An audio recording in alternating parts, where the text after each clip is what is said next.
Hello everyone, Jaspreet here. Welcome to my channel. आज की जो हमारी क्लास है वो है शॉर्टकट से रिलेटेड। और शॉर्टकट से रिलेटेड हमारी लास्ट क्लास भी थी जिसको मैंने ऑलरेडी अपलोड कर दिया है। उसमें ए टू जेड जो शॉर्टकट्स थे, ए टू जेड जो हमारे कीज है उनसे रिलेटेड थे शॉर्टकट्स। और आज की वीडियो में हम विंडो की से रिलेटेड जो शॉर्टकट्स हैं उनको करेंगे। और जो फंक्शनल कीज के शॉर्टकट्स हैं उनको आज हम इस वीडियो में कवर करेंगे। So let's start।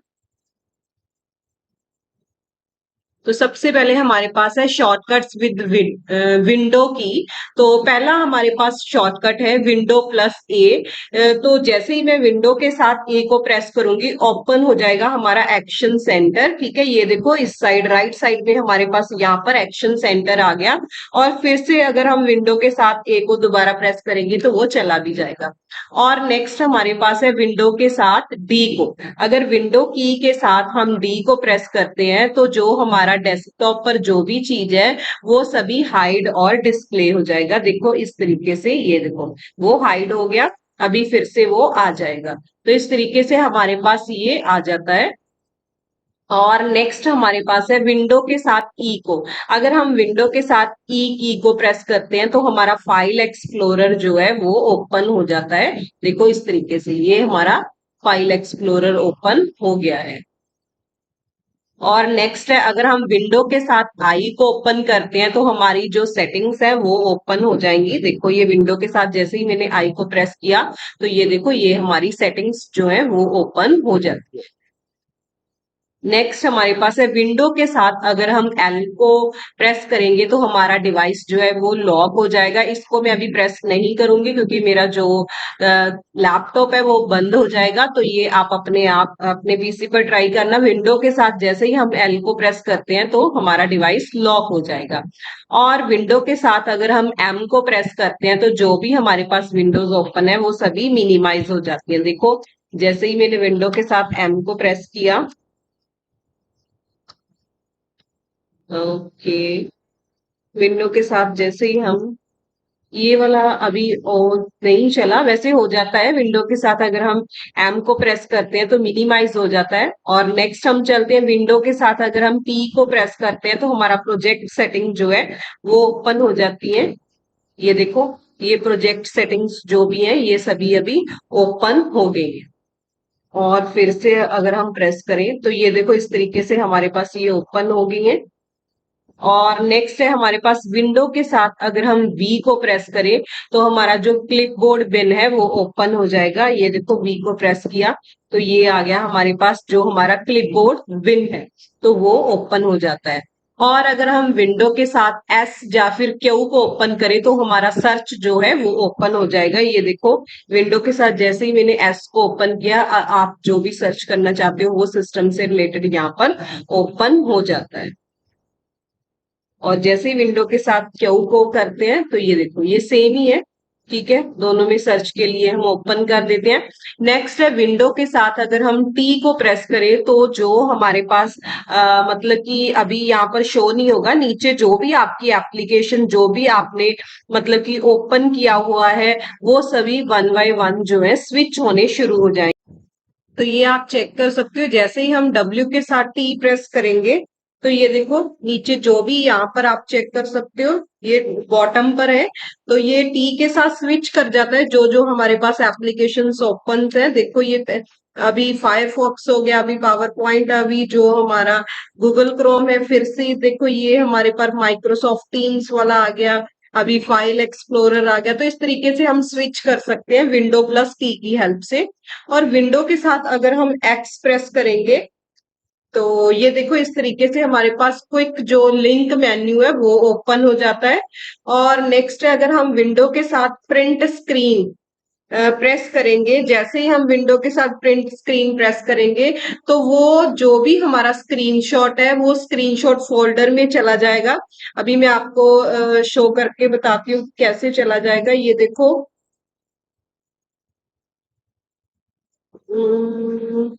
इसमें चलते हैं अभी हम। ये यहाँ पर मेरा स्क्रीनशॉट है, यहाँ पर स्क्रीनशॉट में चेक कर सकते हो, ये रहा। ये देखो, ये स्क्रीनशॉट सीधा जो भी हम स्क्रीनशॉट लेंगे, ठीक है, वो स्क्रीनशॉट फोल्डर है उसमें डायरेक्ट चला जाएगा जब हम विंडो के साथ प्रिंट स्क्रीन को प्रेस करते हैं। वैसे अगर हम नॉर्मल प्रिंट स्क्रीन को प्रेस करें तो स्क्रीनशॉट हो जाता है, ठीक है, लेकिन अगर हम विंडो के साथ करें तो स्क्रीनशॉट फोल्डर में डायरेक्ट वो चला जाता है। और अगर हम विंडो के साथ टैब को प्रेस करें तो हमारा जो टास्क व्यू है इस तरीके से ओपन हो जाता है, और फिर से अगर हम करेंगे तो ये हमारा जिस पर हम वही वापस आ जाएगा।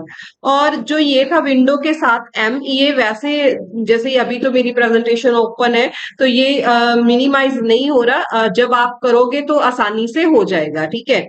और विंडो के साथ अगर हम होम को प्रेस करते हैं तो इसकी भी शायद वही प्रॉब्लम होगी, तो ये मिनिमाइज मैक्सिमाइज नहीं हो पा रहा, ये भी हो जाता है।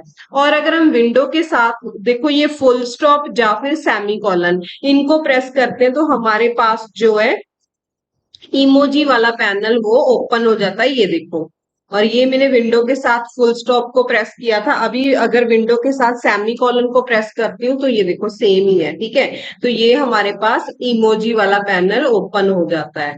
और नेक्स्ट हमारे पास आते हैं, ये देखो विंडो के साथ अगर हम नंबर जो कि 0 से 9 तक है उनको प्रेस करते हैं तो पोजीशन जो है टास्क बार में उसके अकॉर्डिंग वो ओपन हो जाएगा। ये देखो विंडो के साथ जैसे ही मैंने 1 प्रेस किया तो जो 1 है वो ओपन हो जाएगा। ये देखो जो हमारे पास यहाँ पर ये 1 है, ये 2 है, जितने भी ओपन हुए हैं वो नंबरिंग के अकॉर्डिंग ओपन हो जाएंगे। 2 में हमारे पास फाइल एक्सप्लोरर है, जैसे ही विंडो के साथ में 2 को प्रेस करूंगी तो फाइल एक्सप्लोरर ओपन हो जाता है, ठीक है। तो इस तरीके से हम डायरेक्ट ओपन कर सकते हैं। अगर मैंने क्रोम को ओपन करना है विंडो के साथ में 3 को प्रेस करूंगी तो विंडो एक्सप्लोरर ओपन हो जाता है, ठीक है। इस तरीके से मतलब हम विंडो के साथ जैसे ही 1 से लेकर जब 0 से लेकर नंबरिंग प्रेस करेंगे तो वो इस तरीके से 1 बाय 1 प्रेस हो जाएगा। जैसे ही विंडो के साथ 0 को प्रेस कर रही हूँ तो ये आपके पास सर्च का ऑप्शन आ जाता है, ठीक है। तो इस तरीके से हमारे पास ये नंबरिंग के अकॉर्डिंग ओपन होते हैं। नेक्स्ट होता है अगर हम विंडो के साथ ऑल्ट और नंबर को प्रेस करें तो हम क्या कर सकते हैं, open jump list of app in number position from the task bar. तो टास्क बार पर हम जंप कर सकते हैं डायरेक्टली। ये देखो जैसे ही मैं विंडो के साथ ऑल्ट और 1 को प्रेस कर रही हूँ तो ये देखो इस तरीके से हमारे पास आ गया Microsoft open unpin from task bar. और जैसे ही 2 को प्रेस करूंगी ये आ जाएगा डायरेक्ट, 3 को प्रेस करूंगी तो इनके ऑप्शंस आ जाएंगे, 4 को प्रेस करूंगी तो ये देखो इनके मतलब कि जो भी इनकी टास्क बार है सिंगल सिंगल का उनका सभी का ओपन हो जाएगा। 5 को प्रेस किया तो इसके आगे जो जो ओपन है, ठीक है। 6 को प्रेस किया तो ये सभी इस तरीके से हमारे पास आ जाते हैं जब हम विंडो के साथ ऑल्ट को भी प्रेस करते हैं।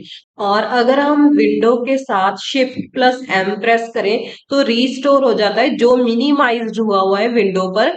और हमारा जो पहले हमने किया था वो वाला विंडो के साथ एम, तो अगर हम विंडो के साथ एम करते हैं तो ये मिनिमाइज कर देता है, और अगर हम विंडो के साथ शिफ्ट प्लस एम करें तो ये रीस्टोर कर देता है जो भी मिनिमाइज हुआ हो। जैसे ये देखो अभी मैं आपको परफॉर्म करके बताती हूँ, जैसे ही मैंने विंडो के साथ एम प्रेस किया तो वो मिनिमाइज हो गया, और जैसे ही मैं विंडो शिफ्ट के साथ एम प्रेस करूंगी तो वो रीस्टोर हो जाएगा। तो इन दोनों का इस तरीके से हम परफॉर्म कर सकते हैं विंडो के साथ एम को। जो ये हमारे पास है विंडो के साथ shift up arrow and shift, window के साथ window shift plus down arrow, ठीक है। ये सभी मैं अभी आपको परफॉर्म करके बताऊंगी कि जब भी हम विंडो विंडो की के साथ शिफ्ट को प्रेस करते हैं साथ ही अप एरो को प्रेस करते हैं तो जो भी हमारे मतलब कि हमारे पीसी पर जो भी ओपन होता है वो क्या हो जाता है, बॉटम की तरफ जाने लगता है और बिल्कुल मिनिमाइज हो जाता है। और ऑपोजिट दूसरा होता है, अगर हम मतलब कि उसको थोड़ा सा ओपन करेंगे तो वो फिर मैक्सिमाइज हो जाता है। तो ये है मैक्सिमाइज और मिनिमाइज करने के लिए डाउन एरो को, और ये क्या करता है डेस्कटॉप विंडो को टॉप और बॉटम की स्क्रीन पर स्ट्रेच कर देता है। और अगर हम मतलब कि विंडो की के साथ शिफ्ट के साथ लेफ्ट एरो को प्रेस करते हैं तो जो भी हमारी एक्टिव विंडो होती है जो अभी हम मतलब कि जिस पर हम जो अभी जिस पर हम वर्क कर रहे होते हैं उसको मॉनिटर की लेफ्ट साइड कर देगा, और अगर हम विंडो शिफ्ट के साथ राइट एरो करेंगे तो वो राइट साइड कर देगा। और नेक्स्ट है कि विंडो के साथ ओनली अगर हम लेफ्ट एरो प्रेस करते हैं तो विंडो लेफ्ट साइड हो जाएगी, और राइट एरो के साथ विंडो राइट साइड हो जाएगी। देखो अभी ये हम परफॉर्म करते हैं। तो जैसे मान लो मेरा ये ओपन है, तो ये यूट्यूब चैनल है मेरा। जैसे ही मैं विंडो के साथ, विंडो शिफ्ट के साथ अप वाला एरो प्रेस करूंगी, डाउन वाला एरो, तो वो देखो वो नीचे चला गया है। और फिर से अगर प्रेस करूंगी तो वो बिल्कुल नीचे चला जाएगा। और जैसे ही मैं इसको विंडो शिफ्ट के साथ अप वाला एरो करूंगी तो ये देखो ये ऊपर आ जाएगा। तो इस तरीके के ये हमारे पास विंडो शिफ्ट के साथ अप और डाउन एरो था। अभी मैं करती हूँ विंडो शिफ्ट के साथ लेफ्ट वाला एरो। तो ये देखो जो भी हमारा एक्टिव होती है विंडो, वो लेफ्ट साइड चली जाएगी। जैसे ये देखो ये हमारी विंडो है। अभी हमने दोनों को प्रेस किया इकट्ठा। ये देखो जब मैंने शिफ्ट और विंडो के साथ लेफ्ट एरो को प्रेस किया तो जो हमारा एक्टिव था वो लेफ्ट साइड चला गया। और जैसे ही हम इसके साथ राइट एरो को प्रेस करेंगे तो ये राइट साइड चला जाएगा। तो इस तरीके से ये राइट साइड चला जाएगा। और जो हमारा ओनली था विंडो के साथ राइट प्रेस करेंगे तो ये विंडो हमारी जो है, जो हमारा एक्टिव है वो राइट साइड आ जाएगा। और जो बाकी हमारे पास नीचे ओपन है वो लेफ्ट साइड आ जाएंगी। और जैसे ही मैं विंडो के साथ लेफ्ट एरो प्रेस करूंगी, पहले अभी हम इनको एक्टिव करना पड़ेगा।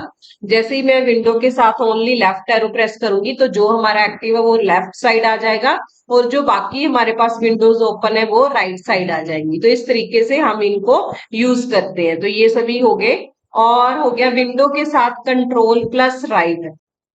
तो अभी हम नेक्स्ट ये देखेंगे कि ये वर्चुअल डेस्कटॉप क्या होता है और इसको किस तरीके से हम क्रिएट करते हैं और किस तरीके से हम इसको क्लोज करते हैं, और हम वर्चुअल डेस्कटॉप में किस तरीके से स्विच कर सकते हैं। तो सबसे पहले अब हम ये वाला देखेंगे कि विंडो के साथ जैसे ही हम कंट्रोल और डी को प्रेस करेंगे तो एक नया वर्चुअल डेस्कटॉप क्रिएट हो जाएगा।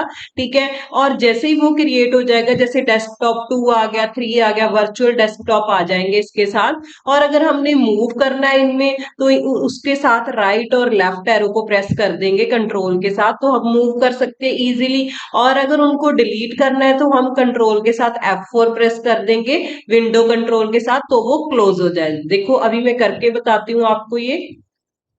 जैसे ये है, अभी हम क्रिएट कर रहे हैं तो हम क्या करेंगे, विंडो कंट्रोल के साथ जैसे ही डी प्रेस करेंगे तो ये देखो डेस्कटॉप 2 क्रिएट हो गया। फिर मैंने विंडो कंट्रोल के साथ डी प्रेस किया, डेस्कटॉप 3 आ गया, 4 आ गया। आप कितने भी वर्चुअल डेस्कटॉप जो है वो क्रिएट कर सकते हो। अभी हमने मूव करना है, इनमें स्विच करना है। जैसे अभी हमने 4 वाले में जाना है तो कंट्रोल विंडो के साथ जैसे ही मैं लेफ्ट एरो प्रेस करूंगी तो हम 4 पर आ गए। फिर मैंने लेफ्ट एरो प्रेस किया, 3 पे आ गए, फिर प्रेस किया, 2 में आ गए। और अब हम अपने ओरिजिनल डेस्कटॉप में आ गए हैं। और अगर हमने राइट साइड मूव करना है तो हम राइट एरो यूज कर लेंगे कंट्रोल विंडो के साथ। जैसे ही राइट एरो हम प्रेस कर रहे हैं तो हम देखो इस तरीके से स्विच कर पा रहे हैं। मतलब लेफ्ट और राइट एरो के साथ हम इनमें स्विच कर सकते हैं, विंडो के साथ कंट्रोल और लेफ्ट और राइट एरो। जैसे अभी हमने इसको डिलीट करना है, ठीक है, डेस्कटॉप 5 को पहले हम डिलीट करते हैं। तो विंडो कंट्रोल के साथ हम F4 प्रेस करेंगे, वो डिलीट हो गया। अभी डेस्कटॉप 4 पर आ गया तो इसको डिलीट करना, तो फिर से मैंने कंट्रोल विंडो के साथ F4 को प्रेस किया, डिलीट हो गया, ये भी डिलीट हो गया। अभी फिर से मैंने विंडो कंट्रोल के साथ प्रेस किया F4, तो ये भी हमारे पास डिलीट हो गया। अभी हमारे पास 2 ही रह गए हैं। देखो अभी फिर मैं विंडो कंट्रोल के साथ लेफ्ट एरो प्रेस करूंगी तो ये डेस्कटॉप 1 है। और जैसे ही राइट एरो प्रेस करूंगी तो डेस्कटॉप 2 है। अभी हमारे पास 2 ही है। अभी फिर जब हम इसको डिलीट करना चाहते हैं डेस्कटॉप 2 को, तो कंट्रोल विंडो के साथ F4 प्रेस करोगे तो वो डिलीट हो जाएगा। तो अभी हमारे पास ओनली डेस्कटॉप 1 है। आप मूव करके देख सकते हो कंट्रोल विंडो के साथ राइट साइड, तो ये अभी मूव नहीं हो रहा क्योंकि अभी हमने सभी जो भी हमने वर्चुअल डेस्कटॉप क्रिएट किए थे उन सभी को डिलीट कर दिया। तो इस तरीके से हम इनको यूज कर सकते हैं। जो ये वाले थे हमारे window control right, window control left arrow, window control D और विंडो कंट्रोल F4। ठीक है, तो ये चारों इस तरीके से हम यूज कर सकते हैं। ये पहले हम यूज नहीं कर पाएंगे विंडो कंट्रोल राइट और लेफ्ट एरो। पहले हमें क्रिएट करना, पहले हम क्रिएट करेंगे डेस्कटॉप को, वर्चुअल डेस्कटॉप को, फिर ही अब हम उन पर मूव कर सकेंगे। ठीक है। और नेक्स्ट हमारे पास आता है विंडो शिफ्ट एस। तो जैसे ही हम विंडो के साथ शिफ्ट को प्रेस करेंगे और एस को प्रेस करेंगे तो हमारे पास इस तरीके से ये वाला हमारे पास आ जाएगा। ठीक है, ये था देखो स्निप एंड स्केच के लिए, तो इस तरीके से हमारे पास आ जाएगा जिसकी भी हमने पिक्चर लेनी है। और लास्ट है हमारे पास विंडो ऑल्ट के साथ हम डी को प्रेस करेंगे तो हमारे पास डेट और टाइम जो है वो टास्क बार में ओपन हो। तो नेक्स्ट हमारे पास है फंक्शनल कीज। वैसे फंक्शनल कीज पर मैं ऑलरेडी एक वीडियो क्रिएट कर भी चुकी है, उसका लिंक भी मैं डिस्क्रिप्शन बॉक्स में डाल दूंगी। उसमें वन बाय वन इन सभी का मतलब कि आपको फंक्शन पता चल जाएगा और किस तरीके से हम जो है अगर हम F1 के साथ इन कीज को प्रेस करें तो कौन से फंक्शन है, और विदाउट हम F1 की के यूज करें तो कौन से फंक्शन है। वैसे अगर आप लैपटॉप पर इसको ओपन करते हैं तो डायरेक्ट आपको ये वाले जो ऑप्शंस है इनके F1 के हेल्प के लिए, F2 रीनेम के लिए, ये ओपन नहीं होंगे। जैसे ही आप F1 प्रेस करोगे या F2 प्रेस करोगे तो वो वॉल्यूम इंक्रीज के लिए, वॉल्यूम डिक्रीज के लिए, ब्राइटनेस इंक्रीज, ब्राइटनेस डिक्रीज, इस तरीके के फंक्शन परफॉर्म करता है। लेकिन जैसे ही हम फंक्शन की के साथ फंक्शनल कीज को प्रेस करते हैं तो ये वाले एक्टिव हो जाते हैं। ठीक है, तो इस तरीके से हम फंक्शनल कीज के ये वाले जो हमारे फंक्शन है उनको परफॉर्म कर सकते हैं। तो सबसे पहला हमारे पास F1 है। F1 किसके लिए होता है? हेल्प की जो स्क्रीन है उसको अपने मतलब कि ओपन करने के लिए होता है। ये हमारे पास वर्ड की एक फाइल है, इसमें जैसे ही मैं F1 प्रेस करूंगी तो ये देखो हेल्प के लिए यहाँ पर ये ओपन हो जाता है। ठीक है, इसी तरीके से पावर पॉइंट में भी अगर आपने F1 प्रेस किया तो हेल्प के लिए ऑप्शन ये वाला ओपन हो जाएगा। ठीक है, और नेक्स्ट जैसे हम चलते हैं इंटरनेट में तो वहां पर भी अगर हम F1 प्रेस करते हैं तो इस तरीके से हमारे पास जो है गूगल क्रोम में हेल्प के लिए यहाँ पर आपके लिए आ जाएगा ऑप्शन। अभी नेटवर्क की प्रॉब्लम है तो ये अभी लोडिंग ले रहा है। ठीक है, अदरवाइज ये देखो इस तरीके से how can we help you, तो ये इंटरनेट में भी इस तरीके से आप इसको यूज कर सकते हो। नेक्स्ट हमारे पास है F2। F2 हम किसी भी फोल्डर को रीनेम करने के लिए यूज करते हैं। वो कोई भी फोल्डर हो सकता है, कोई पिक्चर हो सकती है, ठीक है, कोई इमेज या कोई भी फोल्डर हो सकता है, वर्ड का, एक्सेल का। अगर हमने उनको रीनेम करना है, क्या करना होगा, पहले उसको सिलेक्ट कर लो, देन F2 प्रेस करोगे तो डायरेक्ट हमारे पास रीनेम के लिए आ जाएगा। ये देखो जैसे ये गैलरी पिक्स एक फोल्डर है, जैसे ही मैं इस पर मतलब इसको सिलेक्ट करूंगी देन उसके बाद F2 प्रेस करूंगी तो ये देखो ये रीनेम के लिए आ गया। आप डायरेक्ट कुछ भी इस पर लिख सकते हो, ठीक है, जो भी आप लिखना चाहते हो। और ये तो फोल्डर है, जैसे कोई ये रहा हमारा वर्ड का फाइल, जैसे इस पर क्लिक किया और उसके बाद F2 प्रेस किया तो ये देखो यहाँ पर आप कुछ भी इसका नेम चेंज कर सकते हो। रीनेम करने के लिए हम F2 को प्रेस करते हैं, और किसी इमेज पर भी आप इसको अप्लाई कर सकते हो। ये देखो, तो इस तरीके से हम F2 को यूज करते हैं। नेक्स्ट हमारे पास आ जाता है F3। F3 होता है opens the search feature for the application that's currently active। जो भी एप्लीकेशंस हमारे पास एक्टिव है उनका उनके लिए जो सर्च फीचर होता है उसको मतलब कि ये एक्टिव उसको ओपन कर देता है। और F4 जो है जो भी एक्टिव विंडो है उसको क्लोज कर देता है। F4 डायरेक्ट ऐसे नहीं चलता, इसको हमारे पास ऑल्ट के साथ F4 प्रेस करते हैं तभी वो क्लोज होती है। ठीक, ये देखो जैसे ये हमारे पास हमने नेट ऑन किया है और यहाँ पर मेरा यूट्यूब चैनल है, जैसे ही मैं यहाँ पर F3 प्रेस करूंगी तो ये सर्च के लिए यहाँ पर हमारे पास ओपन हो जाता है और आप कुछ भी इजीली। और जैसे यहाँ पर अभी चलते हैं, ये मेरा फोल्डर है हमारे पास और यहाँ पर हमने सर्च करना है तो F3 प्रेस करोगे तो ये देखो ये एक्टिव हो जाता है। मतलब आपने कुछ भी सर्च करना है, जो भी आपने मतलब आपके पास प्रेजेंट जो भी ओपन है और F3 प्रेस करोगे तो उसका सर्च ऑप्शन वो है वो ओपन हो जाता है। जैसे इसको अभी मैं क्लोज करना चाहती हूँ तो मैं जैसे ही ऑल्ट के साथ F4 प्रेस करूंगी तो ये क्लोज हो जाएगा। तो जैसे ये मैंने ऑल्ट के साथ F4 प्रेस किया तो इसको क्लोज करने के लिए बोल रहा है, लेकिन उससे पहले बोल रहा है कि आप सेव करना चाहते हो, क्योंकि मैंने इसको सेव नहीं किया था। तो सबसे पहले अगर हम किसी भी फोल्डर को, डॉक्यूमेंट को क्लोज करना चाहते हो, अगर हमने सेव नहीं किया तो वो सेव करने के लिए आपको ऑप्शन देता है। तो ये भी अगर हमने सेव कर दिया ठीक है, नहीं किया तो अगर डोंट सेव करेंगे तो वो डायरेक्ट क्लोज हो जाए। नेक्स्ट हमारे पास है F5। तो F5 जो हमारा फंक्शनल की होती है ये यूज करते हैं हम रिफ्रेश करने के लिए, ठीक है, या फिर जो भी करंट पेज और डॉक्यूमेंट विंडो में है उसको रीलोड करने के लिए। तो ये देखो किस तरीके से परफॉर्म होता है। तो F5 को प्रेस करने से पहले हम राइट क्लिक करके एक बार रिफ्रेश कर ले। उसके बाद जैसे ही हम F5 प्रेस करेंगे, आप इधर चेक करना कि ये सभी रिफ्रेश होने शुरू हो जाएंगे। ये देखो, ये अभी सारे रिफ्रेश होने शुरू हो गए। एक बार हमें रिफ्रेश करना पड़ता है, ठीक है। और नेक्स्ट जैसे ही हम इसमें जाएंगे, हमारा यहाँ पर इसको चेक करना, यहाँ पर ये रीलोड होना शुरू हो जाएगा जैसे ही हम F5 प्रेस करते हैं। ये देखो, ये रीलोड होना शुरू हो गया। तो इस तरीके से हम F5 को यूज करते हैं। नेक्स्ट हमारे पास आता है F6। F6 क्या होता है, हाईलाइट कर देता है एड्रेस बार। जो भी ब्राउजर में, इंटरनेट में जो भी हमने ओपन किया होता है, वो ब्राउजर में जो भी एड्रेस बार होती है उसको हाईलाइट कर देता है, और उसकी जगह हम कुछ भी सर्च कर सकते हैं। ये देखो, अभी जैसे ही मैं F6 प्रेस करूंगी तो ये देखो, ये एड्रेस बार जो भी हमारे पास है, यूआरएल यहाँ पर, तो ये हाईलाइट हो गया, और इसकी जगह पर हम कुछ भी और सर्च कर सकते हैं इजीली, ठीक है। कुछ भी आप जैसे कुछ भी, जैसे इन्वायरमेंट से रिलेटेड मैं कुछ सर्च करना चाहती हूँ तो वो आ जाएगा। इस वहां पर सर्च कर सकते हैं डायरेक्ट F6 प्रेस करके, इसे हाईलाइट करके। नेक्स्ट आता है F7। F7 जो है, इसको हम यूज करते हैं किसी भी डॉक्यूमेंट में स्पेलिंग और ग्रामर को चेक करने के लिए। जैसे वर्ड में, पावर पॉइंट में, एक्सेल में, अगर हमने ग्रामर और हमारा स्पेलिंग चेक करना तो हम F7 को प्रेस कर सकते हैं।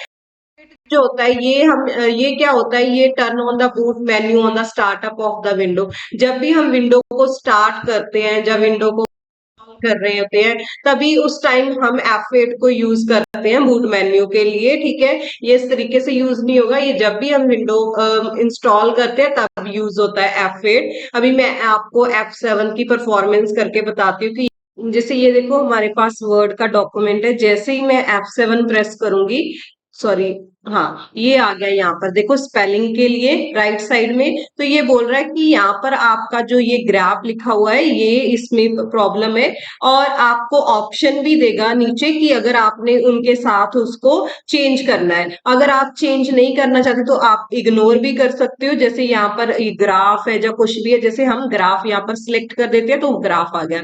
नेक्स्ट फिर वो बताएगा कि यहाँ पर प्रॉब्लम है। नेक्स्ट यहाँ पर रीडिंग आना था, तो रीड या फिर रीड इन आपने करना है, या रीडिंग, रीडिंग के साथ हम इसको चेंज कर देते हैं। नेक्स्ट, डॉक्यूमेंट के स्पेलिंग मिस्टेक है, तो इस तरीके से स्पेलिंग। और लास्ट में ये देखो, हमें शो हो रहा है कि स्पेलिंग एंड ग्रामर चेक जो है वो कंप्लीट हो चुका है। इतनी ही हमारी इसमें मिस्टेक्स थी। नेक्स्ट हमारे पास आता है F9। F9 क्या होता है, रिफ्रेश करने के लिए होता है। जो भी माइक्रोसॉफ्ट वर्ड डॉक्यूमेंट है उसको रिफ्रेश करके सेंड और रिसीव कर देता है ईमेल्स में ऑन माइक्रोसॉफ्ट आउटलुक में, ठीक है। ये माइक्रोसॉफ्ट आउटलुक जो है उसमें क्या करता है, सेंड और रिसीव करता है ईमेल्स को, और माइक्रोसॉफ्ट वर्ड डॉक्यूमेंट में रिफ्रेश के लिए यूज करते हैं। नेक्स्ट हमारे पास आता है F10। F10 क्या करता है, एक्टिवेट कर देता है जो मेन्यू बार होती है फॉर एन ओपन एप्लीकेशन के लिए। जो भी मेन्यू बार होती है उसको एक्टिव कर देता है। देखो किस तरीके से एक्टिव होता है। जैसे ही F10 प्रेस करते हैं तो ये देखो, ओपन में हमारे पास इसको एक्टिव कर दिया। अभी हम इनकी हेल्प से इनको अंदर हम इसके जा सकते हैं। जैसे हमने यहाँ पर फाइल में जाना तो आप F प्रेस कर दो, फाइल में चले जाओगे। और अगर आपने जैसे प्रिंट करना है तो P प्रेस कर दो, तो P में चले जाओगे। तो इस तरीके के हम जो ऑप्शन है इसमें ट्राई कर सकते हैं। और ये यहाँ पर जैसे हम इसमें चलते हैं तो इसमें F10 प्रेस करते हैं तो यहाँ पर जो हमारा ये है, यहाँ पर इसको एक्टिव कर देता है कस्टमाइज हमारे पास। और जो गूगल क्रोम में यहाँ पर हमारे पास कस्टमाइज एंड कंट्रोल है, इसको एक्टिव कर देता है, ठीक है जी। तो नेक्स्ट हमारे पास आता है, F11। F11 हम यूज करते हैं ब्राउजर के लिए मोस्टली। ब्राउजर में जो हमारी फुल स्क्रीन है उसको एग्जिट और एंटर करने के लिए हम यूज करते हैं। जैसे ये देखो, अभी मैं आपको परफॉर्म करके बताती हूँ। जैसे ये हमारे पास है ब्राउजर, इसमें जैसे ही हमने F11 प्रेस किया तो ये देखो फुल स्क्रीन होगी, और फिर से अगर हम F11 प्रेस करेंगे तो फुल स्क्रीन एग्जिट हो जाएगी। तो इस तरीके से हम F11 को यूज कर सकते हैं। लास्ट वन हमारे पास है F12। F12 हम यूज करते हैं जो भी हमारे डायलॉग बॉक्स है उनको सेव करने के लिए। जैसे हम वर्ड में कोई फाइल को सेव करना चाहते हैं, सेव एज के लिए हम मोस्टली यूज करते हैं। वर्ड डॉक्यूमेंट में, हमारे पास एक्सेल में, पावर पॉइंट में, कहीं पर भी हम अगर F12 प्रेस करते हैं तो वो फाइल सेव करने के लिए हमारे पास ऑप्शन आता है। जैसे ये देखो, ये हमारे पास वर्ड का डॉक्यूमेंट है, इसको मैंने सेव नहीं किया था। जैसे ही मैं F12 प्रेस करूंगी तो ये देखो सेव एज का ऑप्शन यहाँ पर एक्टिव हो जाता है। यहाँ पर हम फाइल को नेम दे सकते हैं और यहाँ पर हमारे पास जो है आप लोकेशन चेक कर सकते हो कि कहाँ पर आपने इसको सेव करना है, ठीक है, इस तरीके से। और यहाँ पर नेम करके आप इसको सेव कर सकते हो। तो किसी भी डॉक्यूमेंट को अगर आपने लोकेशन देनी है और उसको नेम देना है तो आप सेव एज के लिए F12 यूज कर सकते हो। Thanks to all, I hope आपको वीडियो पसंद आई होगी। अगर आपको वीडियो पसंद आई है तो इसे लाइक और शेयर जरूर करें, और अगर आप मेरे चैनल पर न्यू हो तो इस चैनल को सब्सक्राइब करें ताकि आपको नई नई अपडेट्स मिलती रहे।